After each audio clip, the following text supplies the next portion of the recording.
I find my own unique voice and vocal style? The answer to that question right after this.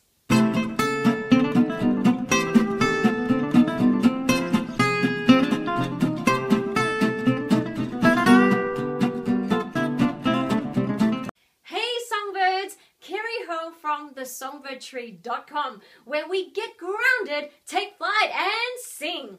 And this week I'm answering a question from Kirsten. Kirsten writes, my biggest challenge is finding my own voice and vocal style. Please help. Absolutely, Kirsten.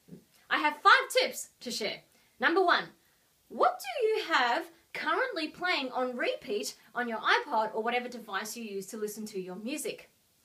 The reason why I say this is because whatever you most enjoy listening to is going to reflect a huge part of your most authentic true voice. For example, currently on repeat on my iPhone are artists like Leah Salwanga, Laura Osnes, Lindsay Mendez, because I am an absolute musical theatre junkie and oh so proud! Alright, being silly there. Anyway, and what did I do recently in performing in a concert? You guessed it, I performed a whole series of musical theatre pieces. And let me tell you, I loved it. Why?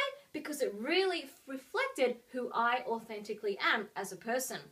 But rewind back a few years when I was going through a little bit of a melancholic and inward-focused stage. I absolutely loved artists like Regina Spektor, Norah Jones and Jack Johnson. And so the bulk of my performances and songwriting back then were very acoustic, intimate and mellow. So this leads to my next point. Number 2, your unique voice will evolve. Your musical tastes and life experiences will grow and change you as a person as time goes by. And this, of course, will affect the evolution of your true, authentic voice as a singer. Singers are people.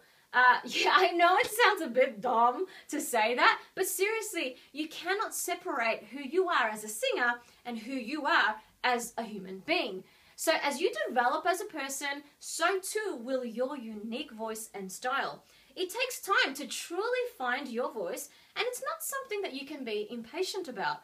You have to just kind of let it go and observe what it is that you truly enjoy and what it is that your heart really wants to share.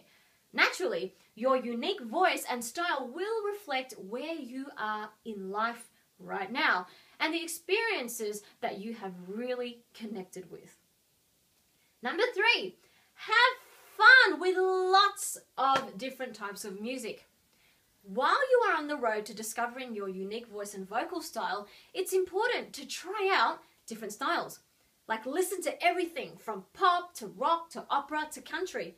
Go to the local jazz club and hear some crooners sing. Or down to the corner bar and hear some indie music. And then to the theatre for some show tunes.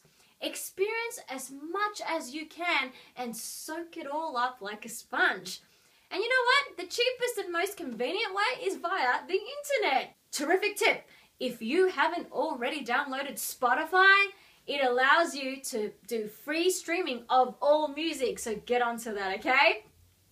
This will really help you learn about different genres and styles. And after you've listened to and watched many different styles, try some out for yourself, like actually sing some songs in different genres. In doing this, you will find out which styles you absolutely love and the ones that you really don't like and everything in between. And this is going to help you discover what truly resonates with you. Number 4, be yourself. Hey, look, don't try to be anyone else.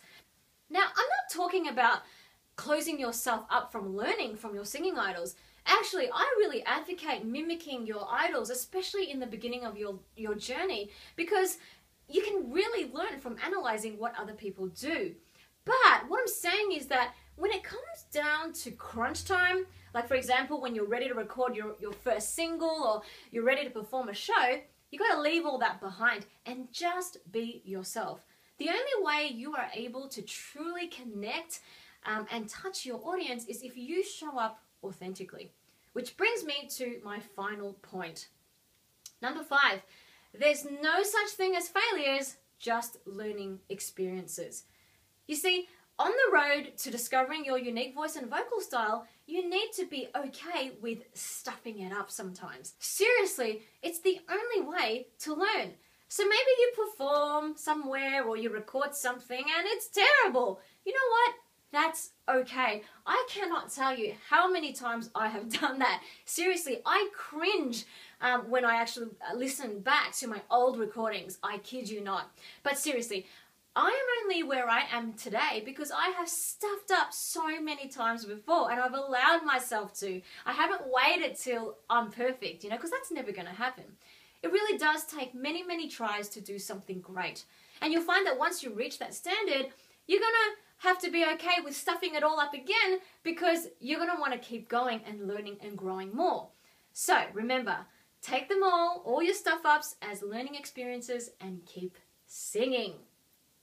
Well, I hope that was helpful to you. If it was, it would truly make my day if you would subscribe, like, share with other songbirds. And hey, I would so love to hear from you. I would love to know your experience of finding your own unique voice and style. And you probably have a million other ideas to contribute. So please head along to my website just by clicking on the link below and answer this question for me and the Songbird community in the comments.